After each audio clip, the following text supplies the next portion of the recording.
Good morning, parents.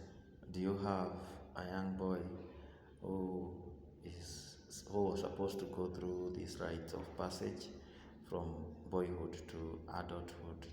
Wale walikuwa wanajitayarisha kuwa circumcised this year.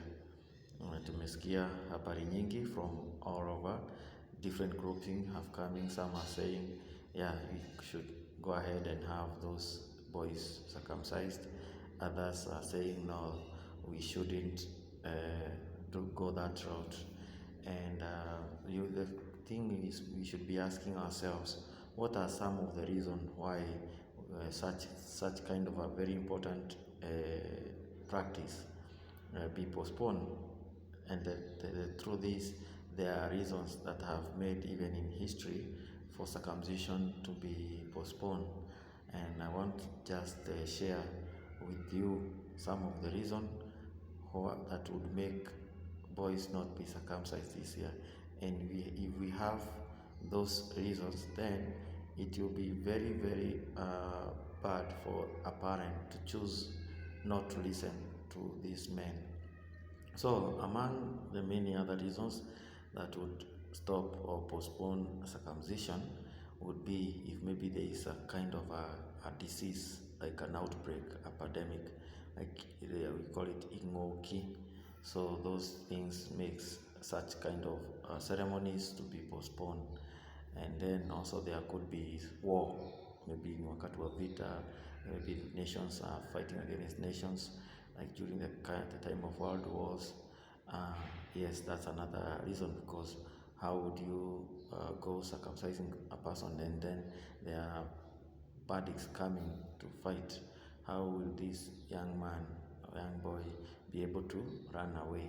And another reason is something called the transition, like I said Itwika, like if there is having to have a complete new trajectory.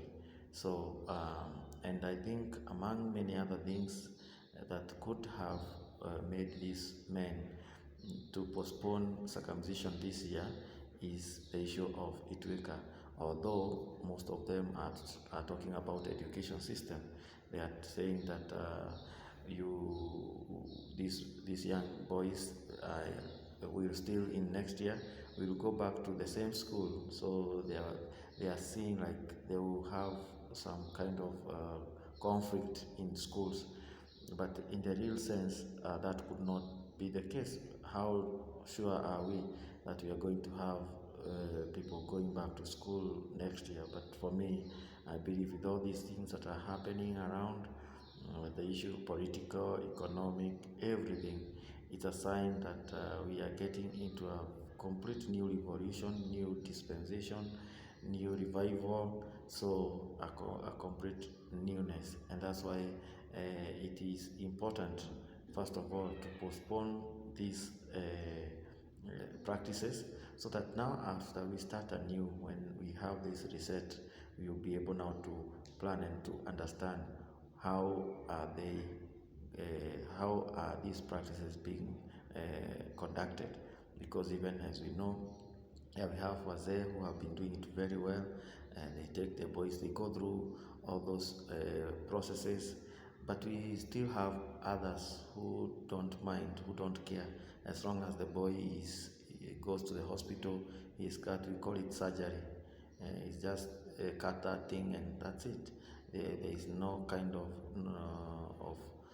of information or learning. So I think for now, we just allow those people who are in business of cutting those organs to go ahead and do the surgery. But if it comes to the ceremonies, the rituals, let us wait for this Itwika to happen, and then we will know how to formulate the best way to do those practices. Thank you, and be blessed.